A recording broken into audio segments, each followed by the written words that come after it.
अस्सलाम वालेकुम। आज मैं बना रही हूँ रबड़ी। ये बहुत सारी चीज़ों पे डाल के खाई जाती है। फलूदे पे भी डाल के खाई जाती है, शाही टुकड़े पे भी डाल के खाते हैं, दूध में भी डाल के खाते हैं।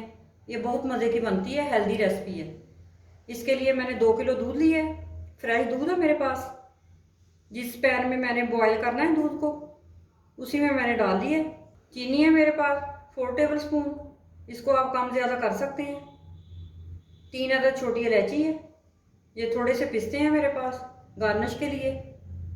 सबसे पहले दूध को बॉईल करते हैं। दूध को मैंने चूल्हे पे रख दिया और इसकी मीडियम आग मैंने रखी है। सबसे पहले दूध को बॉईल करेंगे। दूध उबल चुका है।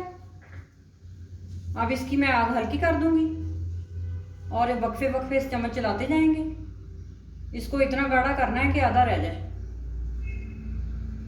चम्मच को पेंदे में लगा लगा के चलाते रहें ताकि दूध नीचे ना लगे। दूध पकते हुए 1 घंटा हो गया है। देखें इसका कलर भी चेंज हो गया है और गाढ़ा भी हो गया है।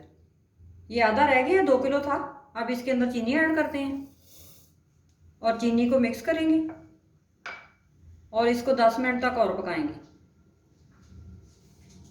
10 मिनट हो गए। अब इसके अंदर मैं इलायची डालती हूँ। इलायची को मैंने पीस लिया, इसका पाउडर मैंने बना लिया है, वो ऐड करते हैं। अब ये बिल्कुल तैयार है। इलायची को अच्छी तरह मिक्स करते हैं और इसकी आग बंद करते हैं और इसको अच्छी तरह ठंडा करते हैं फ्रिज में रख के। रबड़ी को मैंने फ्रिज में रख के ठंडा कर लिया है अच्छी तरह। अब इसको मैं आपको चेक करवा देती हूँ कैसी है रबड़ी। ये देखिए कितनी गाढ़ी बनी है। इस तरह से रबड़ी होती है, इस तरह से होनी चाहिए रबड़ी। अब मैं रबड़ी के ऊपर पिस्ते की गार्निश करती हूँ। बहुत ही मज़ेदार खुशबूदार रबड़ी बनी है।